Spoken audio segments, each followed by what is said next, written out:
네, 이슈 토크 시작하겠습니다. 이정열 국민TV 이사, 김수민 시사평론가 나오셨습니다. 어서 오십시오. 네, 안녕하십니까. 반갑습니다. 예, 오늘 굵직굵직한 얘기들이 많고 지난주부터 우리 이정열 전 판사께서 목소리 높여서 말씀하시고 싶었던 사안도 또 있어서 한번 마음껏 장을 펴드리겠습니다.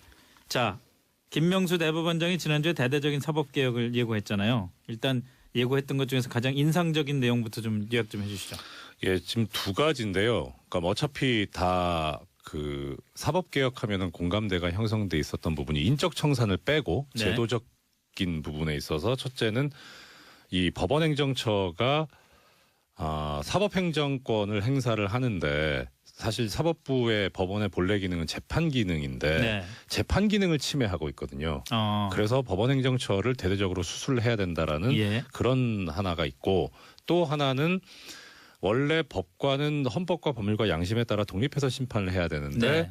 고등법원 부장판사 제도라고 하는 승진 개념을 쓰고 있어가지고 그래서 그 승진을 위해서 독립적으로 하지 못하고 사법부 수뇌부들의 눈치를 보는 그런 경향이 심화돼 오고 있다. 그래서 이 고등법원 부장판사 제도를 빨리 없애야 한다는 두 가지가 제도적으로 문제였었던 거죠. 그 두 네. 가지를 다 건드리겠다는 겁니다. 좋습니다. 그럼 우선 김수민 평론가가 포괄적인 차원에서 네. 이 사법개혁 안에 평가를 좀 해주시죠. 잘 될 것 같은지. 잘 될 것 같은지 떠나서 일단 잘 돼야 된다고 물론이죠, 보고요. 그건. 네, 이 사법부의 독립이라는 거는 어떤 외압으로부터 자유로운 그런 부분도 있겠지만 네. 사법부 내의 체계가 상당히 중요한 것이라고 봅니다.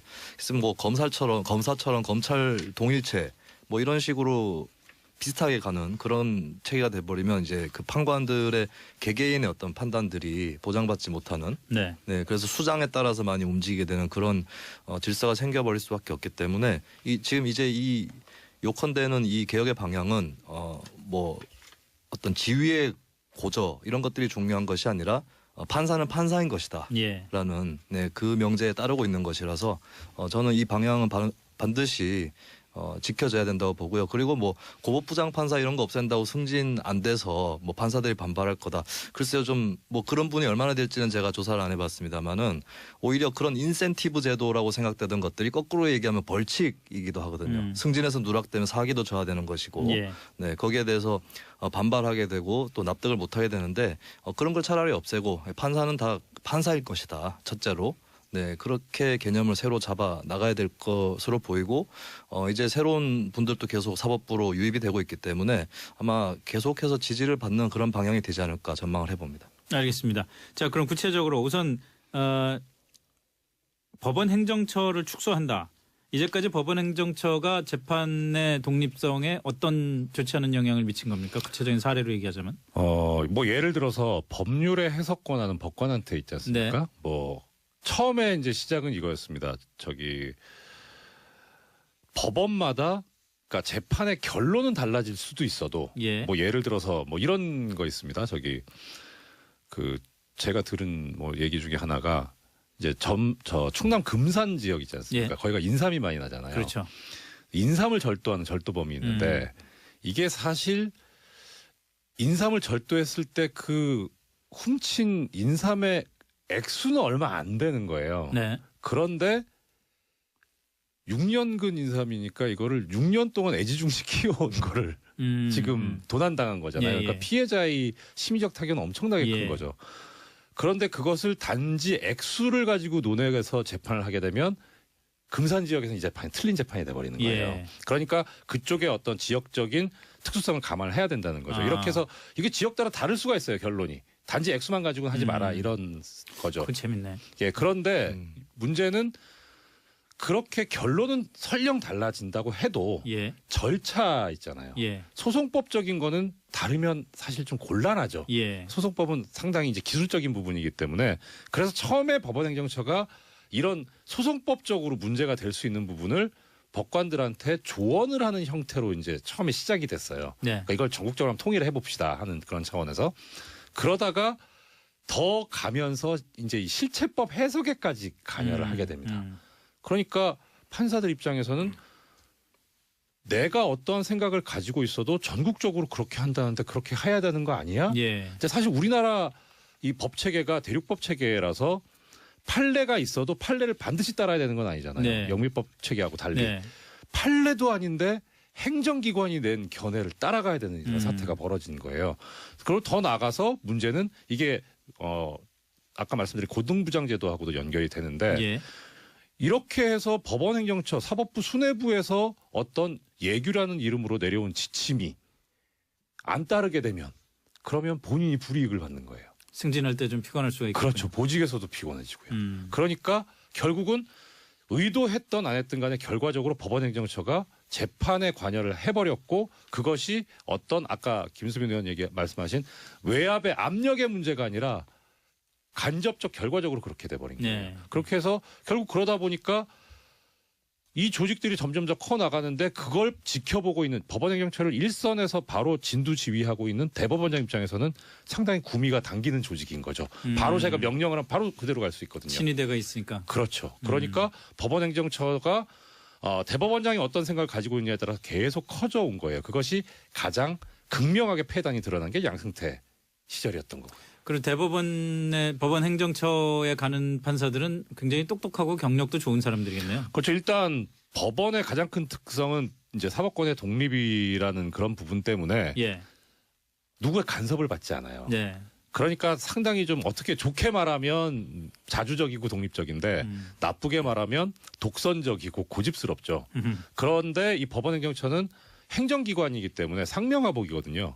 그러니까 그 과정에서 서로 간에 유대관계가 싹이 트고 예. 그다음에 일단은 상명하복이니까 말을 잘 들어야 될 거 아닙니까? 네. 예, 평소에 재판하면서 진짜 고집스럽고 독선적인 사람이 어느 한순간에 그렇게 될 수는 없잖아요. 예. 결국은 그러면 말 잘 듣는 사람, 왕년의 모범생들, 순진하고 순진무구한 사람들, 이 사람 쉽게 말하면 공부밖에 모르던 사람들. 예, 그러니까 실력 있고. 원래 공부 잘해서 법대 가고 사시패스하고 그랬으면 다 모범생들 아닌가요?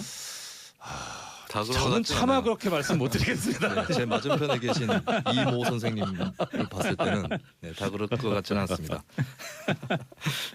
이 법원 행정처 문제에 대해서 김수민 평론가는 어떻게 생각하세요? 저 뭐 같은 의견이고요. 아까 전에 예. 말씀드렸던 것처럼 이제 판사 개개인의 어떤 독립성이 보장되고 그걸 기반으로 한 그런 사법부가 바람직하고 만약에 그게 견제되어야 한다거나 교정이 필요하다면 뭐 국민참여재판이라든가 삼심제도라는 거 기본적으로 다 있기 때문에 예. 그래서 그런 법원행정처의 기존의 어떤 그런 조직 체계를 통한 그런 것은 좀 사법부의 원래 본연의 기능하고는 좀 반대되는 것이다. 네. 그래서 이번 개혁에 대해서 저는 지지를 합니다. 네. 근데 우리가 일반적으로 이건 정말 일반인적인 시각에서 제가 그 말씀드리는 건데 예를 들어서 무슨 뭐 강력 사건이 있었는데 어느 판사는 뭐 저 징역 3년을 판결하고 어느 판사는 징역 1년에 집행유예 2년을 판결하고 이러면은 이 어떤 그 형벌의 형평성에 문제가 있는 거 아니냐 그런 것들을 바로잡기 위해서 뭔가 그 좀 중앙에서 법원의 중앙에서 뭔가를 좀 대책을 마련해 줘야 되는 거 아니냐라는 차원에서 볼 때는 법원 행정처의 기능이 필요하다는 목소리도 좀 있었던 거 아닙니까? 그 기능을 하고 있는 곳이 지금 양형위원회인 그렇죠. 거죠. 예, 그래서 양형 기준을 마련해서 일반적인 사건의 경우에는 뭐 예를 들어 살인이다 하면 일반적인 경우에는 몇 년부터 몇 년까지 하고 예. 그다음에 뭐 감경할 수 있는 깎을 수 있는 요소로 뭐뭐뭐뭐를 들고 이런 요소가 있으면 얼마까지 깎을 수 있고 뭐 이런 요소가 있으면 얼마든지 더 높일 수 있고 네. 이렇게 기준을 마련하는 양형위원회라는 데가 그냥 있습니다. 양형위원회가 다 하면 예. 된다 이 말씀이죠. 그렇죠. 그리고 그것도 권고적 효력이 있는 거지 그거를 정말 통일을 시켜버리면요. 예. 그러니까 뭐 예를 들어서 제 경우를 말씀드리면 제가 서울에서 근무를 하다가 전주에 영장 전담 판사로 갔거든요. 네. 근데 처음에 가서 서울에서는 당시에 사기죄 같은 경우에 2천만 원이 구속 기준이었어요. 예. 근데 처음에 가서 보니까 1,000만 원 뭐 이렇게 영장이 청구되고 예. 있는 거예요. 그래서 이건 구속 기준, 실형 기준보다 낮으니까 기각을 했거든요. 예. 근데 나중에 이제 듣고 보니까 두 가지 소문이 나더라고요. 하나는 제가 가쁘다. 돈이 많다. 그래서 1,000만 원쯤이야. 뭐 그 정도는 뭐 너무 약하게 본다라는 거고 두 번째를 사실 받아들였는데 서울과 전라북도의 경제 규모가 다른데 그렇죠. 예. 서울의 경제 규모를 가지고 전라북도에 적용을 해놓으니까 이게 문제가 생겼다라는 예. 거죠. 그래서 이건 잘못됐구나라고 제가 바로 이제 수정을 하고 반성을 했는데 그런 것처럼 이게 일률적으로 뭐에 대해서 뭐다 하면은 정말 그런 일선에서 오히려 더 탄력이 안 생겨버립니다. 유연성이 떨어져 버립니다. 자, 예. 좋습니다. 그럼 예. 네, 이렇게 하달되는 지침과 네. 어떤 좀 참고할 만한 것 사이에 차이가 있는 것이라고 저는 보고요. 그리고 아까 전에 이제 인삼 그 도둑에 대해서 네. 말씀을 하셨는데, 예, 제가 또 전투 경찰로 복무를 하면서 인삼밭을 열심히 순찰했던 예, 그런 경험을 그건 뭐야? 미뤄봤을 때 상당히 좀 예, 피부에 와닿는 예, 그런 설명이었습니다. 그래서 사실 오늘 지금 중요한 말씀을 드리고는 있는데 예. 이게 우리 지금 청취자님들을 비롯한 일반 국민들한테 피부에 안 와닿는 게 지금 사법 불신, 사법 개혁을 얘기할 때 국민들이 원하는 거는 이 법원 행정처 축소나 고등부장 승진제도 폐지나 이런 제도적인 문제가 예. 아니라 인적 청산이거든요. 예. 그게 지금 관심 있는데 이 얘기를 지금 대법원장이 끌고 나오니까 물론 중요한 문제입니다. 중요한 문제인데 인적 청산에 대해서 다른 어떠한 플랜이 있는 건지는 잘 예. 모르겠어요. 그런데 좀 그런 모습을 보여야 이런 것에서도 좀 어떤 동력을 얻지 않을까 싶은데 사실 예, 예. 그 부분이 지지는 하면서도 걱정스럽습니다. 알겠습니다. 고등부장 판사 승진 문제도 언급을 하고 넘어가야죠. 이거 되게 긴데 짧게 할 자신이 없는데요. 네. 한번 기다려 볼 테니까 예. 다음 주제로 넘어가기 전에 짧게. 일단 지금 고등부장 문제는 그러니까 두 가지 지금 대립되는 시각이 있는 거는 같아요. 예. 그러니까 지금 법원에 승진 개념이 있어야 그래야지 열심히 일을 할 거 아니냐라는 예. 거고 또 하나는 승진 개념 때문에 눈치 봐서 제대로 재판을 소신 판결을 못하고 있다 이 예. 두 가지인데 지금 둘 다 일리가 있기는 있습니다. 둘 다 일리가 있는데 지금 우리나라 현상에서는 부작용이 훨씬 더 크게 나타나고 있습니다. 승진 제도가 존속하는 게 그렇습니다. 예. 그리고 또 하나는 승진제도가 없으면은 판사들이 재판을 똑바로 못하지 않을까라고 하는 그런 반론이 지금 최근에 나오고 있는데 사실 예. 그 반론은 시기가 잘못된 겁니다. 지금 최근에 나온 이제 뉴스나 기사 중에 김명수 대법원장이 취임하면서 고등부장 승진제도를 없애겠다고 했는데 그러면은 승진 없어지니까 재판 똑바로 안 하는 거 아니야 이런 얘기가 나오는데 사실 이 제도는 2010년도에 11년도부터 없어져 있었어요. 원래 그래요? 예 법관 인사규칙이 개정이 되면서 이거를 어떻게 표현하냐면 그러니까 결국 고등법원 부장판사가 된다는 거는 승진한다는 건 지방법원 부장판사에서 고등법원 부장판사로 간다는 건데 네.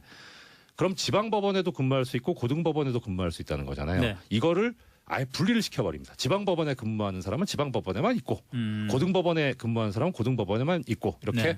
그 체계를 이원화 시켜버렸거든요. 예. 2011년부터 시행이 됐습니다. 2010년에 법관 인사규칙이 개정이 돼서요. 그래서 쭉 가고 있었는데 다만 그러면 그동안의 고등법원 부장판사 승진은 언제 이루어졌느냐. 네. 이 개정된 규칙이 시행되고 연수원 23기부터 고등법원 판사들, 일반 판사들을 배치를 합니다. 네. 거기다가. 그러니까 그 이전 기수들은 승진 대상인 거예요. 예. 그래서 승진해 왔어요. 문제는 2016년 2월달 정기 인사 때 23기가 이제 그러니까 고등법원에 안 갔던 연수원 23기들 예. 저희 동기들인데 이 지금 고등부장 승진 대상이 됐죠. 음. 그래서 지방법원에 있는 사람들을 고등부장 승진 가능은 그건 당연해요. 예, 예. 뭐 기존에 해왔으니까. 근데 신기하게 고등법원 판사로 있던 그러니까 개정법에 의해서 갔던 네네. 판사들을 고등부장 발령을 냅니다. 예. 양승태 대법원장이 깬 거죠. 법을 어겨버린 거죠. 약속을. 그러니까 그 2016년만 해도 이제 이 이원화가 자리를 잡았으니까 고등부장 승진제도가 차츰 없어질 것이다라고 했는데 자기 말을 뒤집어 놓으니까 판사들이 동요를 해버립니다. 네. 이거 다시 옛날로 돌아가는구나. 예. 그러니까 지금 이번에 김명수 대법원장이 한 얘기는 뭐냐면 왕년의 개정법의 취지대로 하겠다는 얘기입니다. 법대로 결국. 가겠다 이거군요. 그렇습니다.